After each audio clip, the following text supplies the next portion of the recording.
అందరికీ నమస్కారం అండి. ఈరోజు మనం మాట్లాడుకోబోయేది ఏంటంటే బాధకాధిపతి అంటే మన జాతక చక్రం ఉన్న వాళ్ళకు బాధకాధిపతి మనకు ఆ గ్రహం అనేది మనకు పాజిటివ్గా ఉంటుందా, నెగిటివ్గా ఉంటుందా, లేదనుకో ఆ గ్రహం మనం బాధ పెడుతుందా, మనకు సమస్యలు ఇస్తుందా, లేదా మనకు కొన్ని ప్రాబ్లం చేస్తుందా అనేది మనం ఇప్పుడు మాట్లాడుకుందామండి.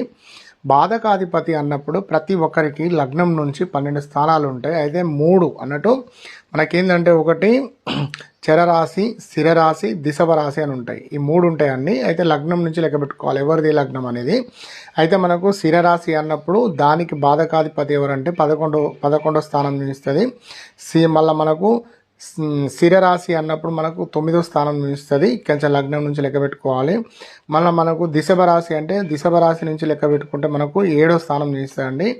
చిరరాశి, చరరాశి, దిశభ రాశి ఈ స్థానాలు ఉంటాయండి. ఈ స్థానాలల్లో ఏంటంటే మనకు బాధకాధిపతి అనేది ఆ గ్రహం మనకు బాధ పెట్టే ఛాన్సులు అంటే హెల్త్ ఇష్యూ కావచ్చు, ఆ దశ మనకు స్టార్ట్ అయినప్పుడు లేదా ఆ గ్రహం అనేది మనకు బాధ పెడుతూ ఉంటుంది.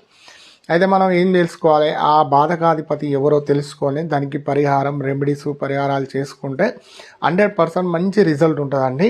అయితే ఇప్పుడు జాతక చక్రం ఉన్న వాళ్ళు మీరు పక్కన పెట్టుకొని చూసుకోవాలి. ఎలా చూసుకోవాలి అన్నప్పుడు మనం ఇప్పుడు ఈ వీడియోలో మొత్తం మాట్లాడుకుందామండి. అయితే మీది ఎగ్జాంపుల్ మీది మేష లగ్నం అనుకోండి. మేష లగ్నం అయితే మనకు 11వ స్థానం బాధకాధిపతి అవుతారు. అయితే మీకు వృషభ రాశి అనుకోండి, వృషభ లగ్నం అనుకోండి, మీకు 9వ ఇల్లు బాధక స్థానం అవుతుంది. అదే మీకు వృషభ రాశి అనుకోండి, మీకు 7వ ఇల్లు బాధక స్థానం అవుతుంది. అయితే ఇప్పుడు కొన్ని విషయాలు మాట్లాడుకుందామండి.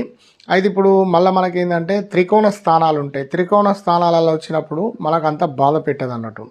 ఓకేనా అండి. మళ్ళీ ఇంకొకటి ఏంటంటే ఇప్పుడు మనకు వృషభ లగ్నానికి మనకు త్రికోణ స్థానం వచ్చింది వృషభ లగ్నానికి. అక్కడ ఏమవుతుందంటే అక్కడ 9వ ఇల్లు అవుతుంది. కాబట్టి ఆ గ్రహం అనేది మనకు అంత బాధ పెట్టదండి. అయితే మీకు బాధకాధిపతి ఎవరు, మీ శత్రువు ఎవరు, మీకు ఎటువంటి ప్రాబ్లమ్స్ వస్తాయి ఏంటి, ఆ గ్రహానికి మనం ఎలా రెమెడీ తీసుకోవాలి, పరిహారాలు తీసుకోవాలి అనుకునే వాళ్ళు స్క్రీన్ మీద నెంబర్ ఇస్తాను, మమ్మల్ని కలవండి. కలిసి మీరు తెలుసుకొని దానికి పరిహారం రెమెడీస్ తీసుకోండి.